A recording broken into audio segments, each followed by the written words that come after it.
3 minutes was all an ancient captain had to decide between being swallowed by a whirlpool or crushed against jagged cliffs. For thousands of years, storytellers treated Scylla and Charybdis as wild mythical monsters created to terrify young sailors. Yet modern oceanographers have mapped the exact ocean channel where Homer set his legendary sea battle. What they found proves that Homer was not writing pure fantasy.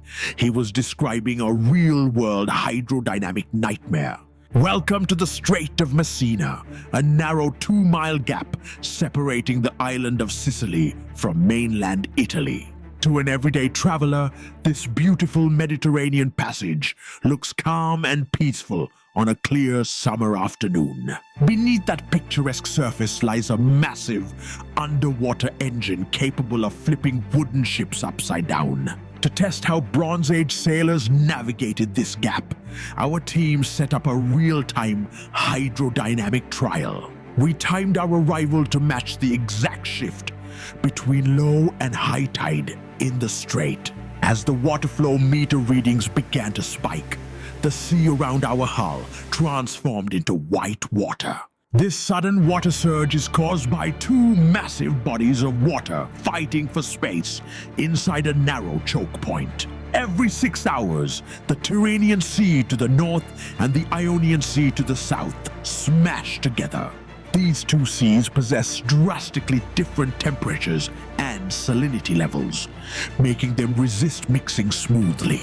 As millions of tons of water rush over a shallow seabed ridge, the ocean begins to rotate violently. Local Italian fishermen call these spinning vortices Garofalo, the real-world inspiration behind the monster Charybdis. When peak tidal shift hits, current speeds inside the strait rapidly accelerate to 9 knots. 9 knots translates to over 10 miles per hour, an overwhelming velocity for any unpowered vessel. To understand why 9 knots was lethal, we must examine the ships of the late Bronze Age, around 1200 BC. These ancient vessels were constructed using sawn planks and wooden joints without modern iron framing. They relied entirely on square linen sails and teams of human oarsmen pulling heavy wooden oars. Even a highly trained Bronze Age rowing crew could only sustain a top speed of 4 to 5 knots. When a 4-knot ship enters a 9-knot opposing current, simple mathematics dictates the terrifying outcome. The ship stops moving forward entirely, loses rudder steering control, and begins spinning helplessly in circles. As the ship loses steering, violent water eddies grab the wooden hull and force the vessel sideways. Once a square-rigged wooden vessel turns sideways to 9-knot currents, capsizing takes only seconds. Yet steering toward that rocky shoreline triggered a second, equally fatal hydrodynamic trap.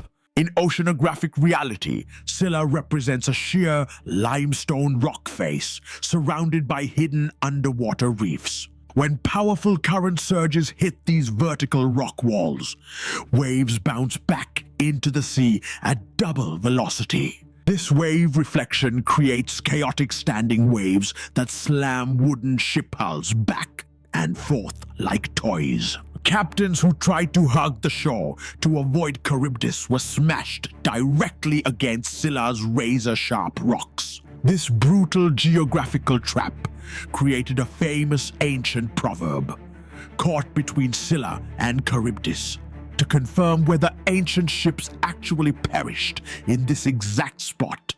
Marine archaeologists went underwater.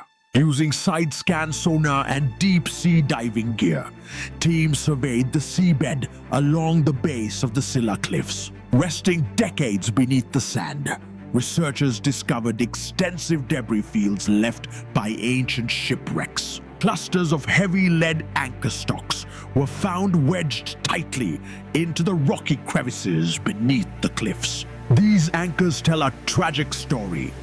Desperate captains dropped heavy lead lines, trying to stop from drifting into rocks.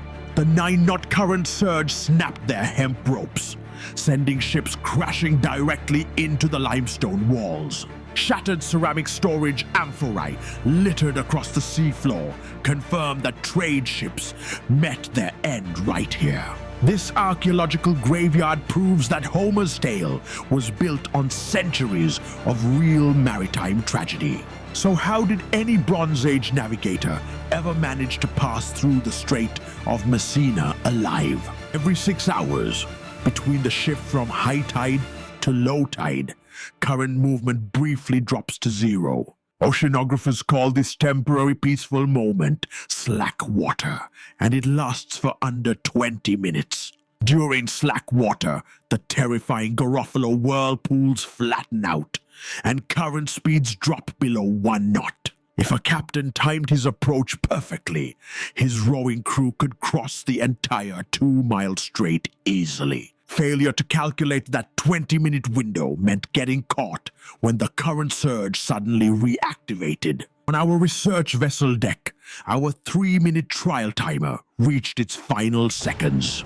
The water flow meter dropped from 9 knots down to 3, proving how quickly conditions shift. This rapid shift explains why Homer described Charybdis swallowing and vomiting seawater 3 times a day. Homer was not inventing monsters out of thin air. He was preserving vital oral sailing directions. In an era before paper maps or compasses existed, poets memorized navigation hazards using vivid monster stories. Telling a young captain that a 6-headed monster lived on the cliffs ensured he kept his ship clear of Scylla. Warning sailors about a devouring whirlpool taught them to respect the 6-hour tidal shift cycle of Messina. Mythology was the ancient world's ultimate survival manual, disguised as epic poetry. When we strip away the supernatural embellishments, the physical science behind Homer's Odyssey stands revealed. Yet beneath their steel hulls, the Garofalo whirlpools continue to rotate on their 6-hour tidal rhythm. And deep along the Scylla cliff bases, ancient lead anchors remain buried beneath shifting ocean sand. They serve as silent monuments to the thousands of Bronze Age oarsmen who lost their race against time. Understanding the real oceanography behind these myths gives us immense respect for ancient mariners.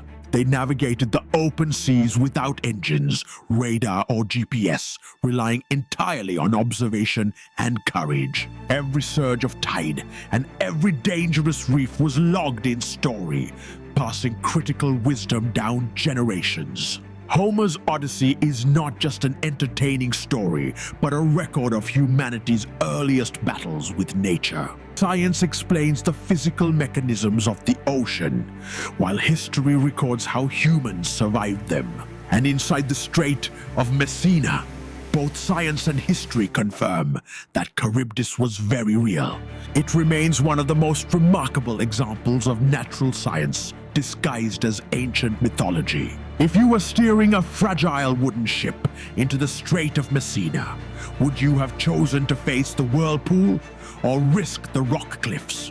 Tell me your choice in the comments below, and hit like and subscribe for more forensic science deep dives.